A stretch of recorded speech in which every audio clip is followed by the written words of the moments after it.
Halo teman-teman semua, balik lagi bersama Story 3M dalam kelanjutan alur cerita manhwa yang berjudul Star Embracing Swordmaster.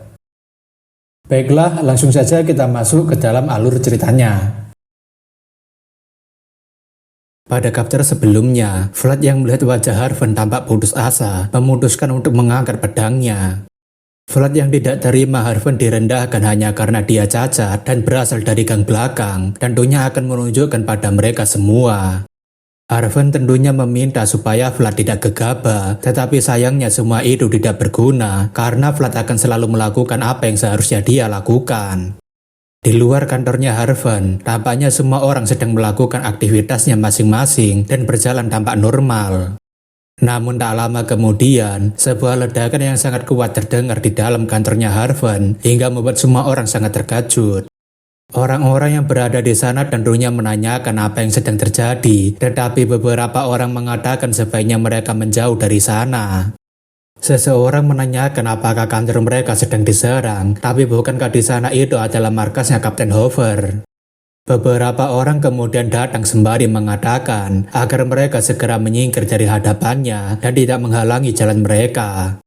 Melihat bekas tebasan pedang yang sangat kuat sampai bisa menghancurkan markasnya Kapten Hover, tentunya membuat orang itu tidak percaya dengan apa yang sedang dia lihat.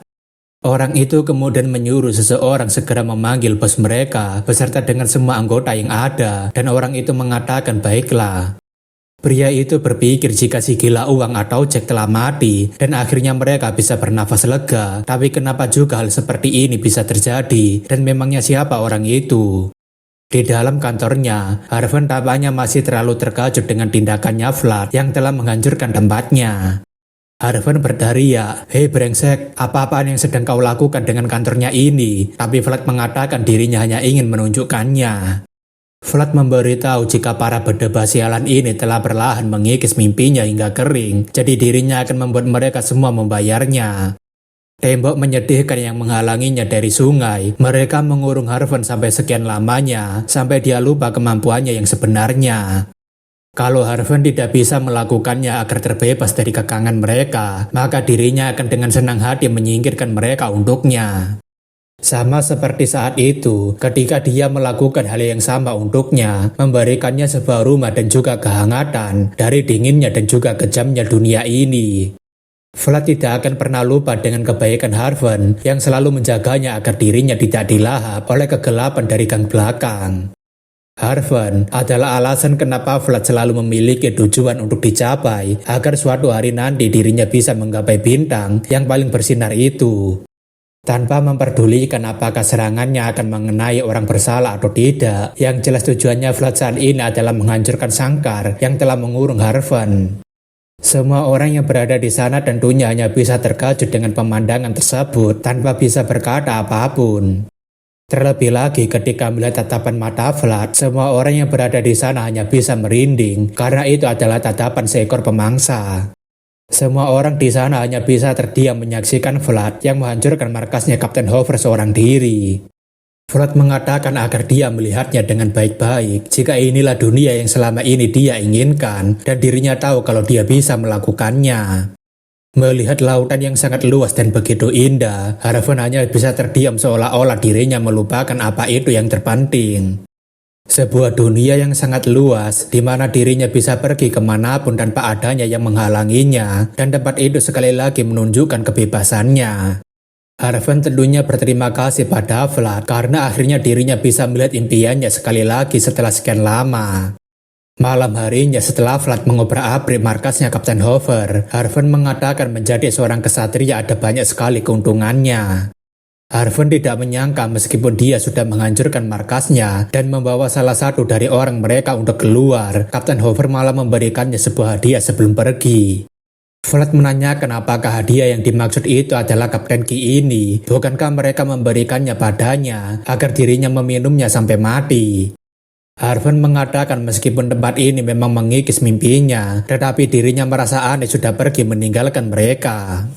Biarpun Kapten Hover tidak pandai membuat minuman, tetapi Harven merasa jika dia selalu bisa menjaga orang-orangnya seperti dirinya. Vlad mengatakan agar dia tidak perlu khawatir karena tidak akan ada yang berani menyentuh kaptennya itu karena Tuan Joseph tahu perbedaan serangga yang berguna dan tidak. Harvey merasa jika dia benar karena sepertiga ekonomi gang belakang dibangun dari penyeludupan barang ilegal yang dilakukan oleh kapten mereka. Harvey mengatakan wali kota yang satu ini memang berbeda karena dia sangat teliti dan juga cerdas, bahkan rasanya dia memilih Vlad untuk menjaga gang belakang bukan tanpa alasan. Vlad mengatakan yang dikatakannya memang masuk akal, namun sebenarnya Tuan Joseph tidak memberikan instruksi apapun padanya. Vlad menanyakan kalau begini apa yang harus dirinya lakukan mulai dari sekarang, tapi Harvey mengatakan bukankah dia sudah tahu jawabannya. Harvey mengatakan hari ini dia tidak melukai siapapun, tetapi tetap bisa memaksakan Kapten Hoover untuk menyerah. Harvey mengatakan dengan tindakannya hari ini, dia sudah memperingatkan bos lainnya terkait sistem peraturan baru di gang belakang dan mereka tidak akan bisa macam-macam. Di sisi lain, Gaudet tampaknya sedang menunggu kedatangan Vlad yang sedari tadi sedang keluar dengan posisinya yang gemetaran. Gaudet berpikir memangnya kapten ini sedang pergi kemana sampai tidak segera kembali, tapi bersamaan dengan itu, dia melihat Vlad bersama dengan Harvey. Gaudet yang melihat Vlad tentunya langsung berlari ke arahnya, sembari menanyakan kapten dari mana saja seharian ini, padahal mereka sudah lama menunggunya. Vlad menanyakan kenapa dia ribut-ribut begitu di malam hari, tapi Gaudet mengatakan ini penting karena ada seseorang yang sedang mencarinya. Vlad mengatakan bukankah dirinya sudah bilang agar dia mengirimnya ke Jemina, karena dia yang akan mengurus semua tamunya. Gaudet mengatakan dirinya tidak bisa melakukan itu dan sebaiknya kapten melihatnya sendiri agar tahu alasannya kenapa. Sekarang ini, tampaknya Noir sedang dalam keadaan yang tidak baik-baik saja karena dia tampaknya sangat kesal dengan orang yang berada di hadapannya. Age mengatakan sepertinya dia masih sangat sehat dan juga bersemangat seperti dulu ketika dirinya ingin sekali menaklukkannya. Vlad menanyakan siapa yang membiarkan orang ini masuk ke dalam kandang kudanya. Bagaimana kalau Noir sampai kesal dan menggigit orang itu? Namun ketika melihat jika orang itu adalah Age, Vlad tentunya sangat terkejut karena dirinya tidak menyangka akan bertemu dengannya lagi. Vlad menanyakan apa yang sedang dia lakukan di sini. Apakah dia masih ingin mencoba untuk menaklukkan Noir, padahal sudah jelas jika dia akan ditolak. Age menanyakan apa maksudnya barusan. Bukankah dia sudah tahu jika Pak Wali Kota akan segera mengirimkan seseorang untuk membantunya? Di sisi lain, Jagger menanyakan apakah dia akan menundukkan kepalanya pada Vlad, tapi Joseph mengatakan dia tidak akan menunduk hanya karena diperintah. Joseph mengatakan setidaknya barbarian itu menyadari posisinya dan juga dia memahami ketulusan di balik tawarannya tersebut. Jagger menanyakan apakah Tuan akan menuju ke langkah selanjutnya dan Joseph mengatakan itu benar. Joseph mengatakan berkat keberhasilan Vlad, mereka mendapatkan kendali kuat atas Deirmar, jadi sekarang mereka harus mengatasi ancaman di luar perbatasan wilayah utara. Joseph mengatakan suku milik Age memiliki kuasa yang cukup besar di antara suku barbarian, jadi dirinya akan memanfaatkan itu untuk mengatur suku lainnya. Joseph mengatakan banyak yang menentang otoritas keluarga Bayezid selama bertahun-tahun dan sekarang adalah saatnya mereka membalasnya dengan tindakan. Joseph memberitahu apabila semua ancamannya sudah dihilangkan, Bayezid bisa menghadapi tantangan apa saja tanpa ragu-ragu. Jagger mengatakan jika tanggung jawab berat untuk mengembalikan nama baik wilayah utara, apakah seseorang yang baru diberikan gelar sebagai seorang kesatria bisa mengatasinya? Joseph mengatakan dia memiliki banyak potensial, dia menunggangi kuda yang dihormati oleh para barbarian, dan dia telah menyelamatkan mereka dengan membunuh naga Lindblom. Joseph mengatakan jika dirinya bukan hanya sekadar berasumsi, karena dirinya sangat yakin jika hanya Vlad yang bisa melakukannya. Joseph yakin jika Vlad akan membuat wilayah utara menjadi lebih kuat dan juga menghancurkan rantai kebencian yang telah membentang jauh. Di dalam penginapan Rosemile, Vlad tampaknya sedang berbicara dengan pria misterius hingga membuat Jemina dengan jelas mendengarkan suaranya. Vlad terus berbicara dengan suara agak keras, tapi Jemina yang tidak mendengarkan perkataan dari seseorang yang diajak berbicara jadinya heran. Jemina yang khawatir tentunya mengetuk pintunya, dan Vlad yang keluar menanyakan ada apa Jemina kemari, apakah ada masalah. Akan tetapi, Jemina hanya terdiam saja sembari melihat wajahnya Vlad dan melihat beberapa sisi kamarnya yang tampak kosong. Jemina menanyakan kenapa tidak ada orang lain di sini, tapi Vlad menanyakan apa yang sedang dia bicarakan. Jemina kemudian melemparkan pakaian yang dia bawa pada Vlad dan Vlad menanyakan kenapa dia tiba-tiba begini. Jemina mengatakan tidak ada siapapun di sini, tapi kenapa dirinya mendengarkan dia sedang berbicara dengan orang lain.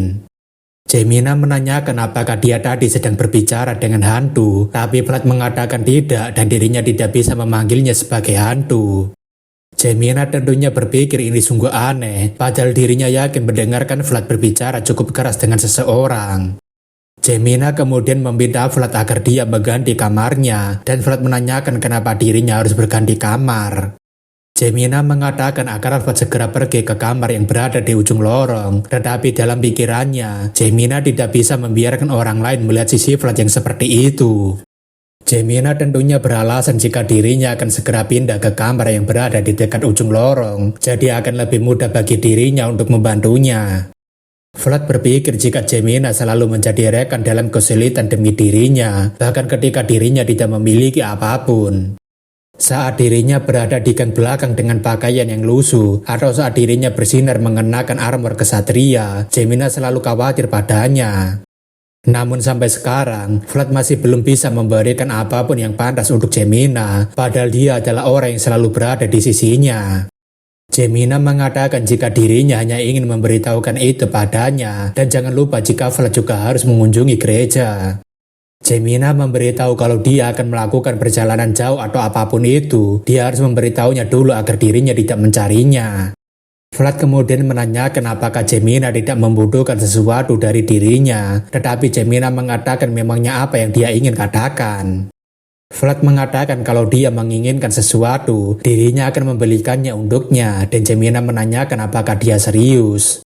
Jemina kemudian memikirkan apa yang dirinya butuhkan, tapi dia sampai sekarang masih belum kepikiran apa itu. Akan tetapi, Jemina mengatakan bodoh amat, lebih baik dia mengurusi dirinya itu sendiri yang masih compang-camping. Jemina mengatakan setidaknya dia harus membeli perlengkapan yang dia butuhkan terlebih dulu, baru setelah itu dia bisa menawarkannya padanya.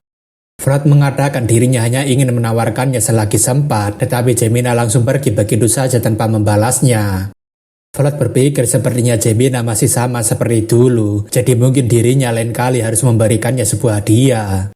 Tak lama kemudian, Gode memanggil kapten dan Vlad menanyakan apa lagi yang ingin dia tanyakan padanya.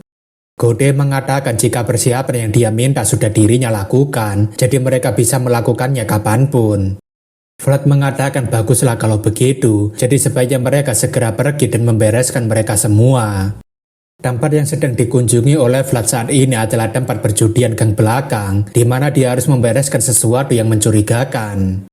Selain itu, Vlad juga memiliki tujuan lain mengikuti perjudian kali ini, karena dirinya harus menemukan bukti kecurangan di tempat seperti ini. Pria misterius mengatakan seharusnya mereka datang lebih awal, karena tidak ada tempat yang lebih baik untuk melatih penglihatan dan juga refleks. Vlad mengatakan dia benar, bahkan dirinya tidak menyangka jika teknik combat bisa digunakan untuk hal semacam ini. Vlad berpikir fokus dengan matanya membuat waktu terasa lebih lambat dan dirinya bisa melihat pergerakan bolanya lebih jelas.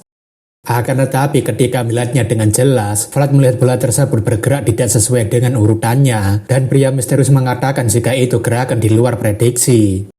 Melihat penjaga meja permainan yang tersenyum, Vlad tentunya sudah bisa menebak apa yang sedang dia lakukan. Vlad berpikir sepertinya mereka menggunakan trik licik, meskipun di tempat perjudian seperti ini memang sudah menjadi hal yang biasa. Vlad kemudian menatap penjaga tersebut dengan tatapan mengancamnya, dan penjaga itu tentunya jadi merinding karena mungkin dia sudah ketahuan. Vlad merasa jika ini adalah waktu yang sangat pas untuk membuat onar, karena kebetulan dirinya sudah lama sekali tidak memiliki alasan untuk memulai pertarungan. Akan tetapi sebelum Vlad menghajar mereka semua, seseorang kemudian datang sembari menanyakan apakah Tuan Vlad menikmati hiburannya.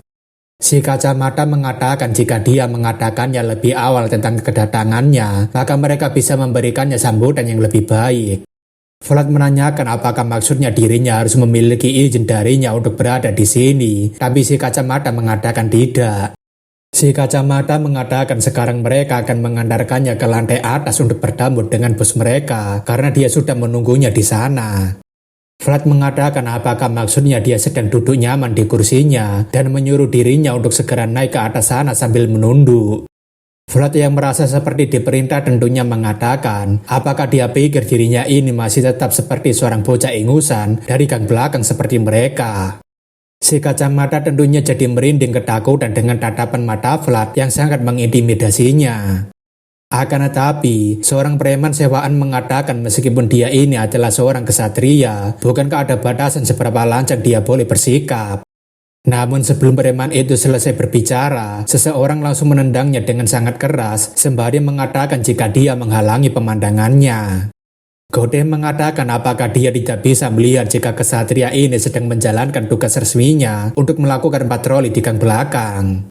Gode mengatakan kalau mereka sampai mencoba untuk menghalangi mereka, maka secara resmi mereka akan melaporkannya kepada wali kota.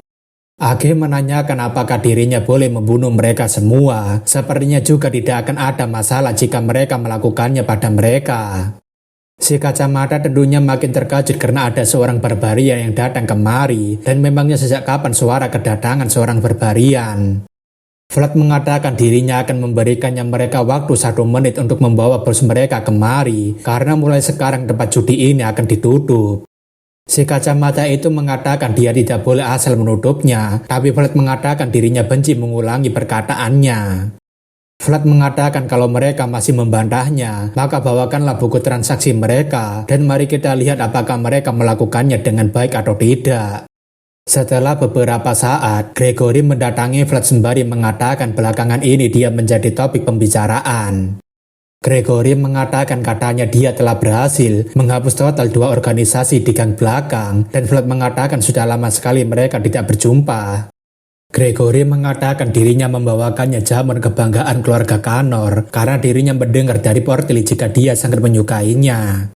Vlad mengatakan itu benar dan dirinya seringkali membagikannya dengan Tuan Joseph karena Tuan Joseph juga sangat menyukainya, dan Gregory mengatakan memangnya siapa yang tidak suka dengan jamun.